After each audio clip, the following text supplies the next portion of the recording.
elevation. We hunt and we hungry, we salivating, turning nothing to something and celebrating. Markets changing, recalibrating. The first to get acclimated is the first to stack the payments, but you need to act with patience, but be careful waiting, cause this opportunity won't last forever before it is evaporated. So if you wanna flip some houses, hit me up to make a plan.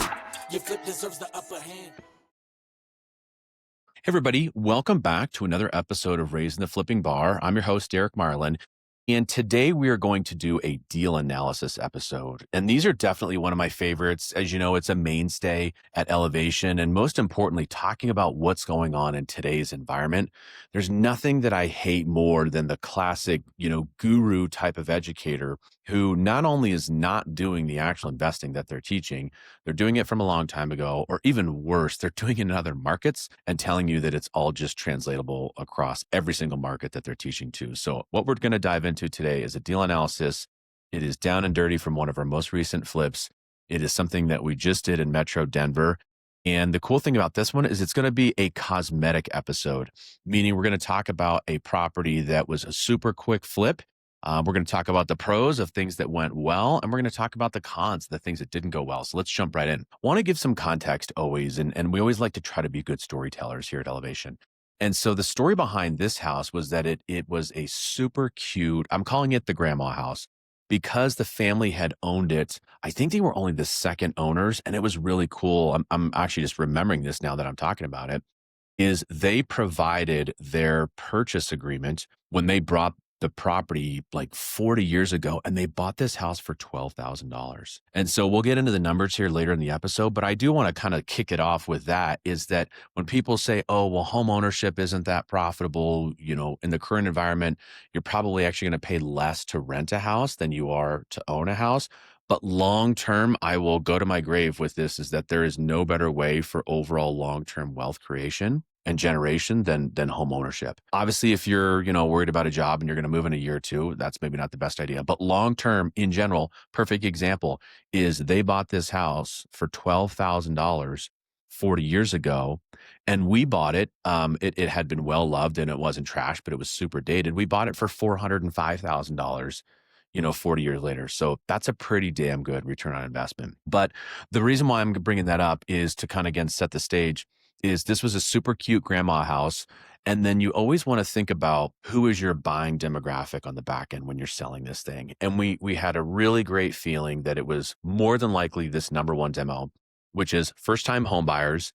We really leaned into the design element of probably leaning into the female buying demographic. Not to say guys wouldn't buy this, but I think that was the first-time home buyer. It was a little bit smaller property. As a smaller subset and a secondary buyer pool, because it was in Wheat Ridge, is we thought, this actually might be, because the price point wasn't crazy high, might be what I call a high-end rental. Meaning there are investors out there that are willing to pay a little bit of a premium for a more expensive house that is very fixed up, that is in very good areas, and so that they can ride the appreciation game. Again, not 1, 2, or 3 years in the future, but 5, 10, or maybe 30 years into the future. These nice homes in great areas with great bones that are well maintained are going to appreciate faster. He or she owning the house, or that person owning the house as a rental property investor, they're getting a turnkey house. They don't have to do anything for probably 10 years because we fixed the house up. So again, that was a little bit smaller subset of this. And the cool thing was I got the stamp of approval from my girls who had actually worked on the property, done some yard work. We bought this one and did the work over the summer. So my kids, my son, and my daughters do work on our properties. They are starting at the bottom of the food chain. And the cool thing is that it's a super cute 2-bedroom, 1-bathroom house that we'll dive more into the details here in a second. But they love this house. When they were working on it, they actually both were like, oh my gosh, we could totally see ourselves living here. Right now, the girls are a senior in high school and a junior in high school, so they're not home buying age quite yet. But they were thinking about it. And the one funny thing is my younger daughter, Quinn, was giving my older daughter, Kate, a hard time, saying that when she does buy a house, that Kate could live in the basement. So shout out to the girls. I just think it's really funny that not only are they kind of thinking about it, which is super cool, and I don't think they want to go into investing full time. They've got other ideas of what they want to do. But again, building wealth through real estate is something I'm super passionate about and teaching my kids about. And so apparently this would be a cool one. Kate can't live in the basement on this one because there is no basement, but I think that buying demographic really holds true. The other thing about this house is, again, sports guy at heart. we always use sports analogies. So this is your classic single, meaning it was a lower profit amount. It was a much quicker turnaround time, and it was a much smaller rehab versus obviously a home run is when you're doing larger six-figure profits.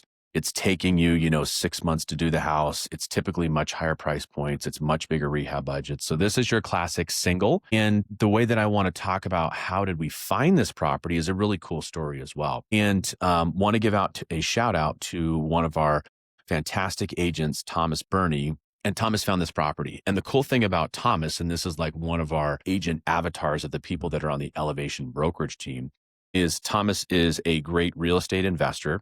He's a great realtor and real estate agent, and he's also a licensed general contractor. So he's kind of the triple threat. So Thomas, if you're watching this episode, shout out to being a great dude and a great job of finding this property. But how I want to really share the sourcing method is the way this house got found is Thomas is working on his own flip across the street in Wheat Ridge. And he was doing two things. One is he lives in that area. He really likes to be in that area. Like think of it almost from a classic real estate agent perspective. They used to call it farming.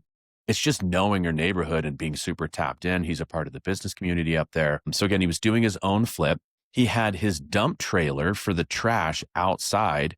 And it's super important for you as investors and an agents representing investors to know what's going on, not only in your overall area when you're looking at comps, but really when you're looking at a couple streets away. And so this was actually a house directly across the street. And being across the street, he was able to notice that the neighbors were not only doing clean out work, but they were doing obvious things to prep the house to get ready for sale. So he went over there just to introduce himself, which we always advocate for. He even said, hey, I know you're throwing some stuff away. I've got extra room in my dump trailer. Just throw it in the trailer. Lo and behold, a week later, he's talking to them about buying the house. Of course, he's telling them, hey, I'm an investor. If you want to sell the house, I can buy it from you and avoid commissions, closing costs, the whole nine. You don't have to fix anything. We can close whenever you want. All those value propositions that we do at Elevation and our agents do by being on the team. So he was able to grab this property, just kind of using old school kindness, thinking and being a creative problem solver, keeping his eyes and his ears open, and he brought it to us. The cool thing is that also by being an in-house agent, he had his capital tied up. He was already working on a couple projects. So we were like, heck yeah, we'll take this deal down. So we put under contract. He had already kind of given them a price range that we were close to. I mean, again, I always want to get a good deal, but sometimes ease of a deal is helpful. And so we were able to get a bit of a price reduction because we did the roof inspection and the roof was shot. So we got that price savings knocked off. Luckily, sewer line was in pretty good shape. And we went immediately under contract. The other thing about this property, as we kind of wrap up the story and we talk about the numbers here in a second, is it's the second one in like our last 3 or 4 deals where we had a little bit of a hurdle when it comes to probate. And so by that, I mean that the family had owned this house. They had had it as a rental for quite a while, but husband and wife, again, probably they owned it for like 10 years, I'd say at least as a rental. Wife had passed away, but husband had not taken his wife's name off the title. And so that's kind of a pro tip, a flip tip is unfortunately if you're a family dealing with loss, within that first 90 days, it's so much easier to get title work reassigned and done properly so that the remaining heirs or the trust or the spouse or significant other of whoever, is still with us is the rightful owner of the property. And it's a lot easier to sell free and clear. Luckily, these folks, didn't need a stressful sale. They didn't need to, haul ass and sell it super quickly. So that delay of 3 or 4 weeks, for them wasn't a big deal. For us, it was a little bit of a bummer. Had it gone more than a month, what they're doing then, unfortunately, is we are pushing back the timeline of when we are selling that property. So we still got it on the market in spring. It wasn't that big of a deal, but unfortunately, looking back, the spring sales season in Metro Denver just super, super kind of shrunk. And then inventory started to rise dramatically. Again, we'll talk about the numbers, how I think that kind of unfortunately bit me in the ass, but again, we wanted to work well with the sellers. Just a super, super nice family. So again, kind of that flip tip and that takeaway is if you need help with probate, definitely that's something that we can help clients with because we've got good attorney connections. That's definitely not something that we do, but you've got to have lawyers to be able to handle that. But more importantly, just tackle that thing within your first 90 days of somebody passing away, and that's going to make your life so much easier. So now that we've set the stage, let's talk numbers. Because again, I think that's really, really important to what we're doing to say like, yeah, is this thing a good deal? and giving you guys real-time information of what's going on in the market. Acquisition strategy, again, off-market acquisition with our agent. And the cool thing about that is that the sellers did not have to pay a commission. We obviously paid the closing costs, so they really truly had a net number. And instead of Thomas, our agent, saying, oh, well, I'll represent you on both sides, we just figured in what he would have made, and he earned an assignment fee. So essentially, he got compensation on the front end for finding the deal. We did the rehab, and then he relisted it on the back end. So then he earned a commission. So he got that classic double dip. Truly win-win for Thomas on our team, win-win for the seller. So that's how we did the acquisition. The other thing is you can check in the show notes. I really think it's important for you guys to see before and afters. So we have all of our before pictures. We've got our afters, which is still the listing on Redfin. It's obviously sold, but you can see all the cool pictures. The address is 5930 West 34th Avenue. It's in Wheat Ridge, 80212. And the cool thing that I love about Wheat Ridge, I would say this about Edgewater, is it's this transitionary area where if you continue to go northwest in Metro Denver, when younger professionals and younger people are living in the Highlands and in Sloan's Lake, the more kind of hip, cool areas just outside of downtown Denver, two things happen. One, they need more space, whether it's a growing family or whether it's just people only being able to afford so much because stuff is obviously really expensive in Highlands because it's a cool part of town. The price per square foot is really high. But then when you need more square footage, more importantly, when you're thinking about school districts, getting into Wheat Ridge school districts, kids going to school in Edgewater, or even parts of Lakewood, you're talking about a lot better public schools. And so it's this nice natural progression for people. Or people are just priced out of those expensive areas and they want to be close-ish. You can be to the cool part of, 30-second Lowell on a 7-minute bike ride or whatever. So I just love Wheat Ridge as an overall place to do business. Again, it was this really super cute brick ranch property. 52 was when this thing was constructed. Again, great bones. Even as a rental, the family had taken really, really good care of it. So the HVAC system was in good shape. Like I said, roof was not good, but sewer line was good. Electrical panel was good. So we really were able to have like a pretty dang cosmetic rehab budget on this one. The other thing is, especially in this market, not only when you want to stay on track from a budget perspective, but if you've got good quality product, and in this example, the cabinets in the kitchen, they were better quality and they were probably 30 years old than honestly some of the lower end, lower price point new stuff that we put in our properties. And so all we did was just clean them up and they had that beautiful kind of caramel wood color. So it really made it look like a mid-century modern property. So not only did that save us, several $1,000s, close to 10 grand with labor and install for this type of property on not doing cabinets, we then said, okay, cool, let's make the fixture and finish package mid-mod. So we'll talk about that here in a second. The other cool thing is that we didn't have to mess with the layout. So it was a 720 square foot, again, cute grandma house. The family had converted the attached one-car garage into a living space. And so that added an extra 120 square feet. So kind of the classic home was a 2-bed, 1-bath with a flex room, meaning you could do it as another bedroom. You can definitely do it as a secondary living room, obviously a great office space. And then that led out to the laundry room and then a really awesome enclosed patio. So kind of on county records, this is an area where as investors, you need to look out. Normally we wouldn't buy a 720 square foot home because there's only certain people that will buy a really small house. But when you get close to 1,000 square feet, and then you add on the patio in the back or the enclosed patio, and you get over 1,000 functional square feet, you open your buying audience up to a lot more people and you can still get it for a good price. So, and also a ton of natural light too. I mean, that was the cool thing about that enclosed patio areas. It's just a super cool place to hang out. And it was also conditioned space too, meaning there was heating in there. Didn't have air conditioning for this price point of unit, but it definitely had heating. When we went with the mid-mod fixture and finish package, there's 3 main reasons that we did that. One, again, we kept the cabinet, so that automatically kind of like made that decision for us. 2 is that mid-mods sell for a premium. If you're looking apples to apples for comparable sales and you've got a ranch or definitely a bi-level or tri-level and you've got a mid-mod, they sell for significantly higher. The other thing is there's a bunch of them in Wheat Ridge. So it's a desirable type of property that people that are looking to buy in that area really want to get into. The other cool thing is that from a fixture and finish package, and for those of you that are new to the show, fixture and finishes are all the pretty things that you put in the house. Cabinets, backsplash tile in really any tile in the house, from the bathrooms to the entry area, hardwood floors, paint colors, light fixtures. Again, like the stuff that buyers really, really care about. We already had our fixture and finish package at Elevation. We've got 6 different ways we finish the house. The other cool thing is we had just sold 2 months earlier a great flip in Arvada that had similar vibes to this one. So you're kind of close in area. You're definitely close in style of the house. And we got great feedback on this fixture and finish package, and we sold that property over asking. And so it was a no-brainer just for us to rinse and repeat. I know that people love to put their personal taste on a property, and they absolutely should, but you really have to think of your time and from a systems perspective. So we used the same one that we did in Arvada. And that's what we've rolling with properties under 700 grand. This one fit perfectly.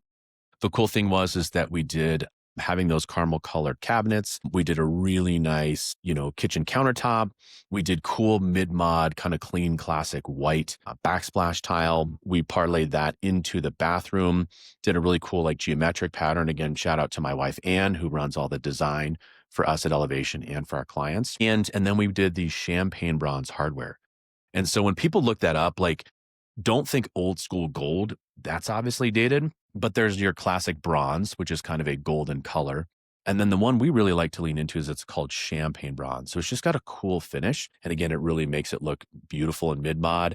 And then contrasting with that caramel colored cabinetry, it just looks super, super cool. The other thing, again, if you're watching this on YouTube and they're clicking through the videos and the photos on Redfin, is we did accent colors for the paint on all of the doors and the door casings around the doors. So we had our classic, kind of neutral, slightly off-white paint color for the wall, but that's not very exciting.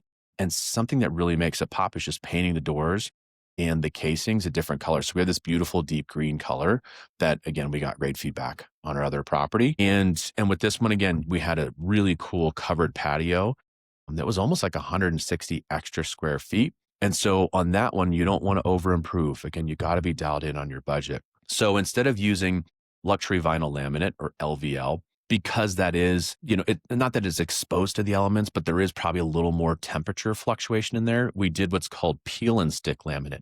So again, much lower price point. We would never do that on a, $800,000 house. But it was just kind of nasty, janky concrete. So by doing this peel and stick laminate, it warms it up. It's warmer to the touch when you're walking on it. It helps a little bit for energy efficiency, but mostly it's just super durable because people are coming in and out of the backyard, tracking in mud, doing the whole nine. So super, super cool space, whether it's a hangout in a living area. I could totally see somebody making it more of an indoor craft area, artistically, if you're going to paint, great light in there. So that really, really helped. And the other cool thing about this property is it did not have a garage because, again, the other owners kind of stole that and made it into living space. So we really did essentially have a 3-bed, 1-bath with an extra bonus room, which again made this, I think, a very attractive price point. But the lot was wide enough. The driveway was already paved. You could easily drop a super cool detached 2-car garage in the back of this property, and it would have looked great. And because it's Wheat Ridge and not City and County of Denver, which is kind of a pain in the ass for this, but you can build an ADU or alternative dwelling unit. So again, think garage on the main floor and then apartment on the second floor if people really wanted to maximize, their ROI from a rental perspective. So as we talk rehab numbers, the cool thing about this is we went in with a $33,000 rehab budget. So I know, again, that's pretty cosmetic, even for a smaller house, but most of the major bones were great. We have always on this one, pretty straightforward. So we had a 10% contingency. And the good thing is, shout out to Travis, our senior project manager. He was able to bring this property in at a total all-in cost of $35,414. So a really big lesson that we want to kind of give you guys for this one is you've got to match your contractor skill set and obviously price point with your scope of work and your budget. So as we kind of talk about project management details, the way that Travis ran this project was essentially acting as a general contractor. For this price point, for this scope of work, you don't need a GC. The big reason is you don't need to pull permits. The other big reason is cost. A contractor is typically going to mark up between 20 and 40% on what your rehab number is. So if you're doing the actual cost is $100,000 to do the work, you're going to be paying between 120 and 100 $30K to that contractor to compensate them for their time, their expertise, their ability to pull licenses, their insurance, the whole nine. So with Travis, he just was the one that managed the 5 or 6 main vendors or subcontractors to do the work. So you kind of had the main person doing the carpentry, doing the baseboards, resetting the doors. He had a person doing tile. He had an HVAC company because we actually did put in a tankless hot water heater in this type of property because we did a little bit of reconfiguration. And more importantly, you didn't have a lot of room to squeeze a classic hot water heater. So we put that in the crawl space. And again, it opened up some extra square footage for functionality instead of, kind of the older crappy regular hot water heater. We did do a roof on this one as well. And so hopefully you guys are listening to this going, wow, that's actually a fair amount of work, and getting it done for $33K. And that's kind of how the relationships that we've built. So if you think of it from a consulting perspective, that's another reason why people kind of want to work with us at Elevation. But we did pull a permit for the roof, and that is a really nice, straightforward process where you don't need to permit the inside of the house. Because the way that I say it is you're doing like for like construction, meaning you're taking old bathroom out, you're keeping it in the same spot, putting new fixtures and finishes and materials in. You're not moving things around. You're not taking the kitchen from one side of the house to the other side of the house. You do not need to pull permits for that, but it's super simple and a very big seller strategy buyer benefit is to make sure that the roof is done right, that the city signs off on it, and you've got a permit on that. So we did pull a permit and had our roofing company do that. The timeline is we bought this house on April 4th, which again, I was really trying to buy it in early March, which is a great time to buy a quick cosmetic flip. We were able to list the property on May 9th. So by April 4, list on May 9th. So Travis actually got this thing done in almost just under 30 days, which was sweet. We took that next week to always button up all the major details, do all the punch list stuff, really get it perfect and ready to list, and then make sure that the landscaping is really good. This market, you got to have curb appeal, and people that half-ass it on landscaping are really taking a hit on their property. And again, we went through the city of Wheat Ridge for the roofing permit, and that was awesome. They were super simple to deal with. So from an exit strategy, because we think about why did we buy it and how did we buy it? What did we do to it? And now how are we selling this thing? I kind of just randomly, I'm not going to say I made this up, but we're going to use the term mid-mod-ish because the classic design of this house was a ranch, which a lot of people like too. So that is very desirable. But from a fixture and finish standpoint, because again, you get a premium, people really like it. It appeals to both younger buyers and older buyers, is that mid-mod finish is super, super good. So would love to hear your guys' thoughts and feelings, what you think of the whole mid-mod-ish. I'm sure there's some purists out there. They're going to be super pissed off at me and say it's either mid-mod or it's not. So I'm not here to offend you guys, but I'm here to deliver a great product and make some money along the way. Okay, here's the important part. Let's talk numbers. Because again, you can have this great story, you can have this beautiful design, but people need to know the numbers and whether they're good or bad. We're going to tell you guys what's going on. So in this one, we had a hard money loan with Backflip. And Backflip is kind of our number one go-to lending partner right now. We've worked with 1 or 2 companies here lately, and Backflip's been great. I think we've done 8 deals with them most recently. And on this one, what I like about these guys, I should just say not just Backflip, but savvy hard money and private money lenders, is they give you a couple of options between how much money do you want to put down, what's the interest rate, when are you making your payments. So on this one, we only put down 10%, and it was a combo of the purchase price and of the rehab budget. So we had to pay a little higher interest rate. So we were paying 11% interest on the money. The other cool thing that they did is it was kind of the Q2 for us was a little bit tighter from a cash flow perspective. We had a bunch of deals going on. We had consulting deals going on. I had a lot of wholesales going too. So I had a lot of earnest money out there.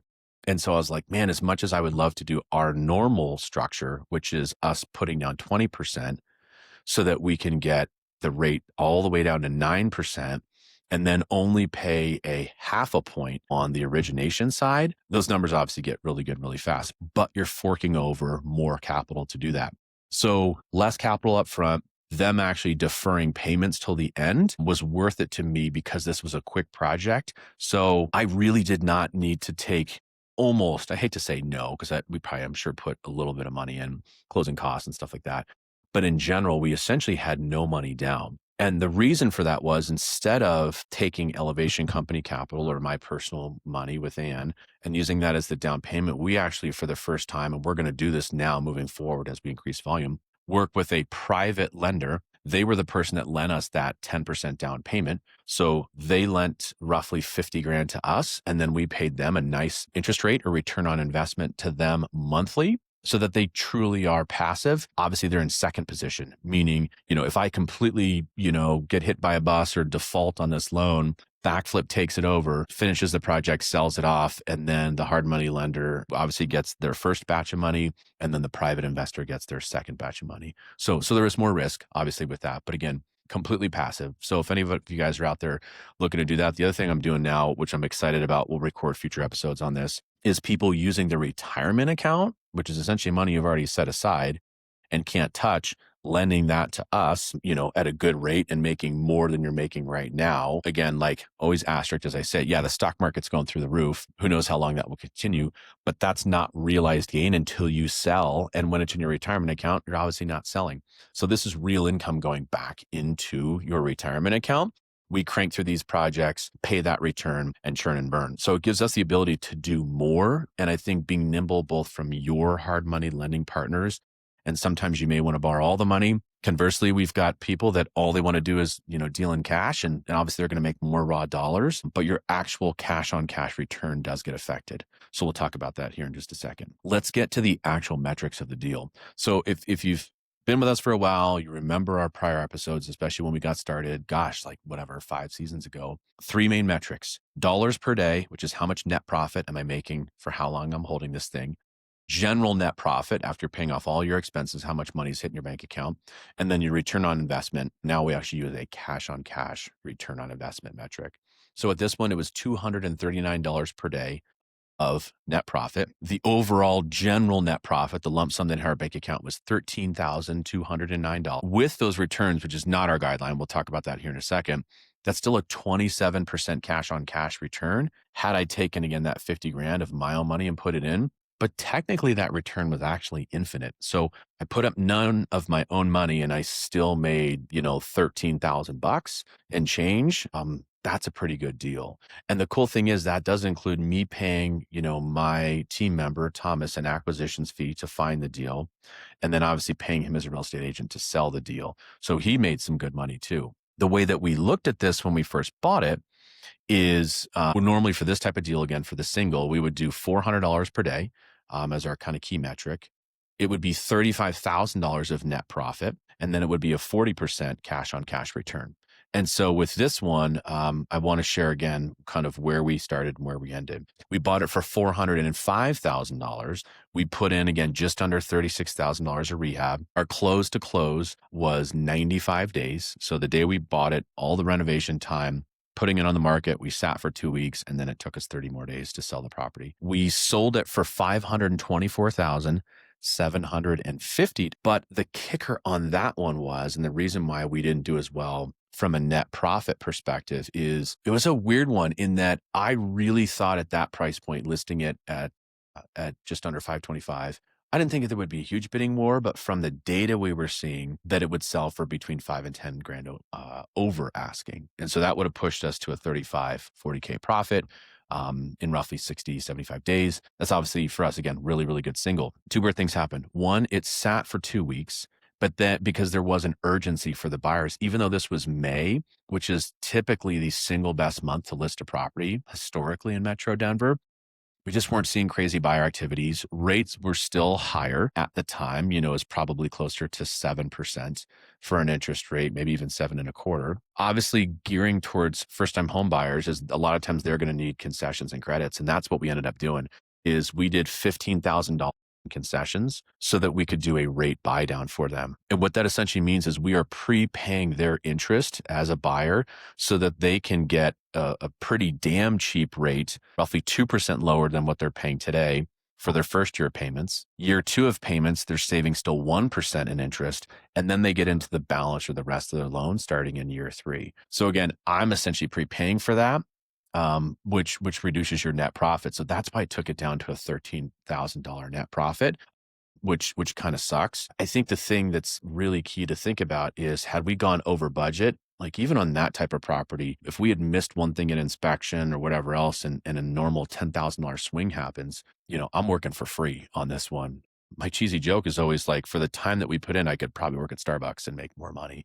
So you really want to be sensitive to being on budget, being on time. And the other thing is, I mentioned this earlier, but just that one little month of variation of getting stuck in waiting for probate to cure, where I could have listed that property in March instead of April. I think we probably, from the data, again, not gut feeling, but just data, I think we could have sold it for that little bit higher price, and it would have been a good idea. So as we wrap up this deal analysis episode, I always want to kind of leave you with like, okay, great. What did we obviously learn? And one of the things that that I'm not going to say we missed on, but I was of course helping that it would be much more successful, is when rates continue to go up, we thought it would continue to be harder for longer in the current real estate market, more inventory going on the market. I thought, hey, let's hit a lot more singles. Let's stay at lower price points. Let's do stuff that's quick and in and out. I'm going to record another deal analysis episode here shortly that'll come out in like 1 or 2 weeks. And it's a different property, one in Englewood, where we did the same thing and we didn't do that great. And I think the big sensitivity is people are still sensitive to rates. They're worried about, losing their jobs. Lenders are then worried about, can they qualify? You're doing price concessions and you don't have quite that big spread built in where you're taking that hit on price and it's still being quite as profitable. Conversely, you've heard some other episodes of us where our clients are crushing it on these, $1 million to $2.5 million flips because there's just so much more profit built in when we conservatively estimate it, that even if they got to come down $100K in price, they still have nice net profit. So we're not going quite that far up the food chain. I'll tell you guys here later where we're going to focus in a future episode. But for 2026, I don't think we're going to really lean into these singles quite as much. Again, the speed is awesome, but you've got to have more margin for error. So I'm glad we made some money. I'd probably argue that we probably could have wholesaled it and made 10 grand and done it in 2 weeks. So again, there's the real time value of money there for you guys to think about. So tune in for our upcoming episodes.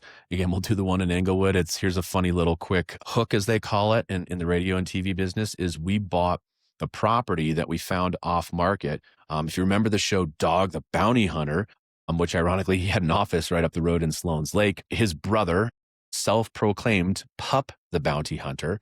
I am not bullshitting you. That's the way he referred to himself. We bought his house because he moved back east to Georgia. And from that one, again, financially, it didn't go as well as I wanted. And we'll talk about those numbers in another episode.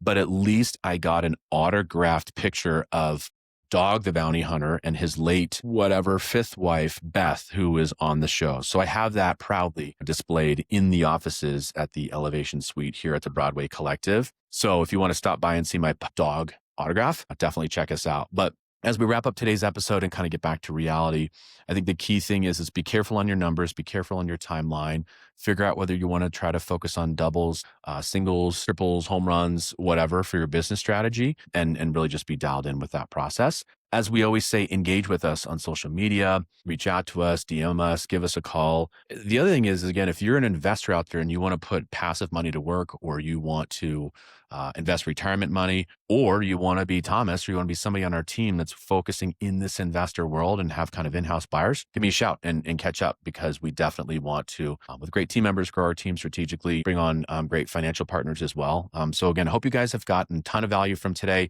I always love doing these episodes, and we will catch you guys on the flip side. Elevation, elevation. Flip that house, man, this money for the making. We gon' get it, hustle harder every day, fam. Sky's the limit, time to make this life a